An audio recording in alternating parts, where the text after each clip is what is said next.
তৃণমূলের সভা ইতিমধ্যেই শুরু হয়ে গিয়েছে। এখনো পর্যন্ত দলে দলে কর্মী সমর্থকরা তারা ব্রিগেডের উদ্দেশ্যে রওনা দিয়েছেন এবং ব্রিগেডে আসছেন। এবার শিয়ালদা ছবিটা কিরকম আমরা দেখাবো আমাদের প্রতিনিধি সায়ন্তিকা বন্দ্যোপাধ্যায়ের বিশেষ প্রতিবেদন।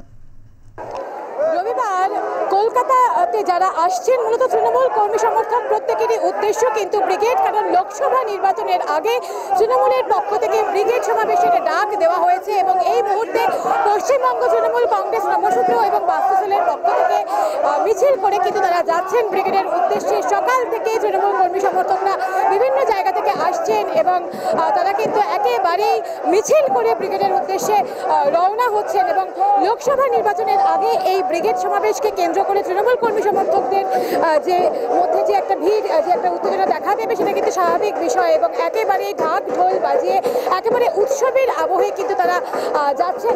এবং অবশ্যই বারে বারে যেটা বলতে হচ্ছে যে সন্দেশখালী ইস্যুতে কিছুদিন আগেও গোটা রাজ্য যেরকমভাবে উত্তাল হয়েছিল, সেই সন্দেশখালী ইস্যুকে একেবারে সামনে রেখে সন্দেশখালীর কথা বলেই যে এই ব্রিগেড হবে এবং সন্দেশখালী ইস্যু নিয়ে বিরোধীদেরও যে একটা কটাক্ষ করা হবে আজকের ব্রিগেড সমাবেশের মঞ্চ থেকে, এমনটা কিন্তু মনে করা হচ্ছে। এবং সবথেকে গুরুত্বপূর্ণ বিষয়, লোকসভা নির্বাচন একেবারে দরজায় কড়া নাড়ছে। সেই লোকসভা নির্বাচনের আগে এই ব্রিগেড কার্যত তৃণমূলের শক্তি প্রদর্শনের লড়াই, কারণ বিরোধীরাও ইতিমধ্যেই যেরকমভাবে লোকসভা নির্বাচনকে কেন্দ্র করে তারা নিজেদের মতন করে ঘুঁটি সাজাচ্ছে, সেই জায়গায় দাঁড়িয়ে এই ব্রিগেড যে একেবারেই শক্তি প্রদর্শনের একটা খেলা হবে এমনটা কিন্তু বলাই যায়। একটুখানি কথা বলতে চেষ্টা করবো।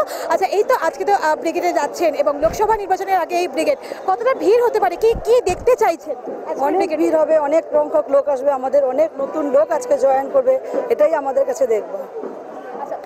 এই আজকে তো মুখ্যমন্ত্রী মমতা বন্দ্যোপাধ্যায় বক্তব্য রাখবেন, কি ঠিক কোন কোন বিষয়গুলো শুনতে চাইছেন? সেটা আমরা যাই ওখানে মঞ্চের ওখানে গিয়ে দিদিরা ঘোষণা করবেন, আমরা আগে শুনবো। আমরা লোকসভা সামনেই তো লোকসভা নির্বাচন, কি চাইছেন মুখ্যমন্ত্রী মমতা বন্দ্যোপাধ্যায়কে প্রধানমন্ত্রী হিসেবে দেখতে? একদম চাই, একদম একদম একদম। এবং আজকে তো আপনারা বিভিন্ন জায়গা থেকে আসছেন, ব্রিগেড ভরবে, কতটা আশাবাদী? আমরা পুরোটাই আশাবাদী, একদম আশাবাদী। কতক্ষণ ধরে হাঁটছেন, কোথা থেকে এসেছেন? আমরা এসেছি খড়দা টাউন তৃণমূল থেকে।